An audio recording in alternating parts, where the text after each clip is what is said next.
I specially made my bed for this, but on my community, I have to charge my camera for this as well. So here are all the questions. Let's get started. Hi guys, welcome back to my channel. So this video is all about me going to London and studying. Like, it's all about study abroad basically. So if you do not already know, I'm currently pursuing my master's degree from the London School of Economics. Exciting, I know, it's like feels like a dream. And you guys have been asking me questions like, how did you exactly get there, like what's the process? I'm going to cover it all in this video. Well, at least I'll try, because I'll be answering all the questions that you have asked me, which are posted on my community tab. So let's get started. So I have my laptop right here and I'll be reading the questions from there and answering them to you. What are the criteria you followed to get admission, and what subjects are you going to study? I'm studying media and communications, so this degree is called the Masters of Science in Media and Communications at LSE. Now it is ranked 3rd in the world for media and communications, which is again a very competitive program to get into. The process is pretty straightforward. You just go to LSE's website and you fill up the application and then you just apply and get in, but it's a bit more complicated than that. So firstly, you need to check what's the minimum grade requirement, and you'll also need to check if you have to give the IELTS or the GRE. I did not have to take the GRE exam, but I did have to take the IELTS exam, which I qualified. The minimum requirement for that was 7 overall, 7 in reading, and I guess the rest was like 6, 6.5, something like that. So each course is a bit different. You need to check the qualifications that you require for the subjects that you want to study. For example, so LSE is mainly a postgraduate institution. Undergrads also go there, like it's a good institution for undergrads as well, but it's mainly focused on their postgrad programs. So that's why I decided to pursue my postgrad from LSE. When did you decide to study in the foreign country, and when did you start preparing for it? Was it difficult to manage YouTube along with it? I kind of always knew that I'm going to go abroad for studies. I applied during my undergrad program as well. Many of you, not like none of you might know about this, but I actually got into University of Amsterdam for the media and culture program, but I did not go because of COVID basically. So I initially wanted to pursue my undergrad from abroad as well, and I applied, got in. But especially for my postgrad, I was like, I'm definitely going abroad because the education system is much better here. Now I can make the comparisons because I've studied an undergrad degree in India versus here. So it's much different, it's much more independent, and that's how I like it. There's no like spoon feeding, which is basically there in India. I'm enjoying my time here, and I started preparing for it well before. So after I appeared for my 12th grade exams, I was like, I want to go abroad, so I started preparing for it. Then I gave my IELTS for my undergrad, scored a 7.5, but then I could not go. So I decided to prepare for my postgrad degree in my final year of my undergrad, so year 3 in undergrad. I was like, I need to start preparing. So by the later half of it, by 5th semester, I started researching the programs. Actually researched it beforehand ever since I was in first year. So I had a bit of like confusion. I sorted out the programs and the courses that I wanted to apply to in semester 5th of my undergrad course. From semester 6th, I started my application, which was in January 2023. I asked my teachers for references. I started preparing my application. I went to LSE's events. I went to education fairs to like see things and actually meet up with people. So LSE had an event in New Delhi and I was there. So I was like, let's go. I booked an appointment for there, and we had this whole lecture and thing. It was just really cool, and I think it really did help me in my academic statement as well. So that's really cool. To get into LSE, does your bachelor's degree play a major role? Like, from which uni you did your bachelor's? This is an interesting question. That was my biggest concern, but luckily I was in a good institute. I was in University of Delhi, which is one of the major top institutes of India.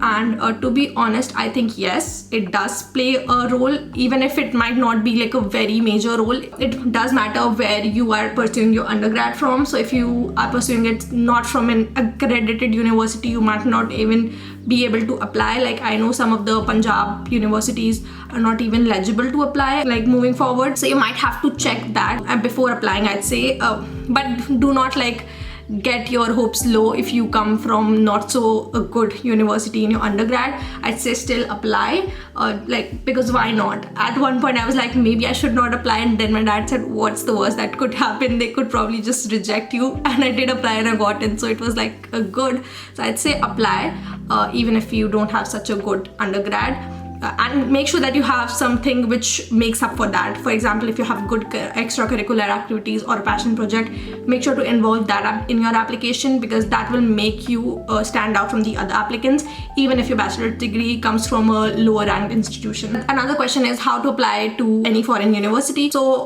like it depends on the country that you want to apply to. Every country has a different criteria for application. So for example, the United Kingdom, the criteria is a bit different, and then for the US it's a bit different, and if you want to go to Australia it's a bit different, Germany, Europe, everything, it's a bit different.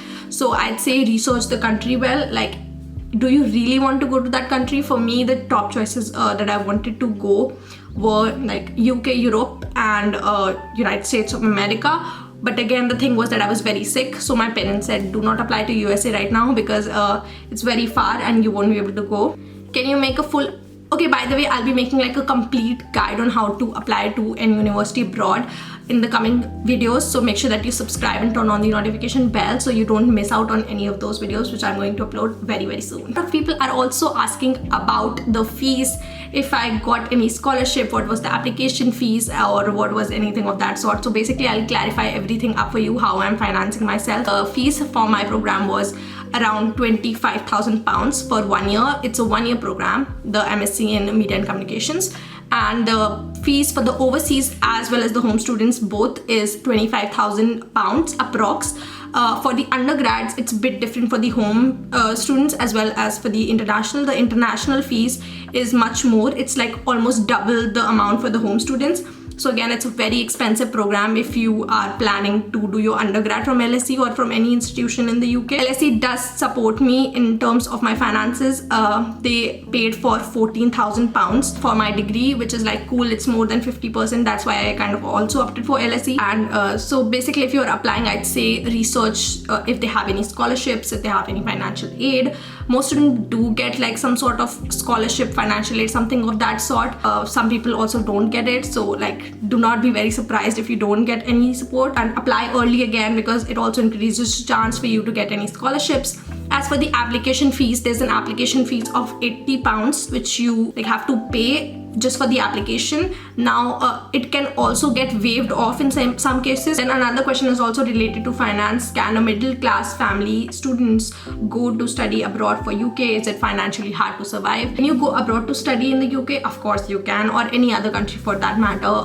If like I am also coming from a middle class background, I am like not like a rich person coming here to study. So obviously one thing that you need, to be honest, to get is brain. You need the brain. If you have the brain, many universities will give you scholarships. They will give you financial aids. There are so many scholarships available, and if you think that UK is a bit expensive for you, then there are also several other countries which do not charge any tuition fees. So for example, Germany, most of the universities, public universities, do not have any tuition fees, so you can also apply there if it like suits you. Germany was one of the options that I had in mind, just in case I did not have any financial support. I applied for an undergrad program there when I was like I graduated from a high school. There's also Belgium, where tuition fees is really low. I also applied to Netherlands, where tuition fee was low.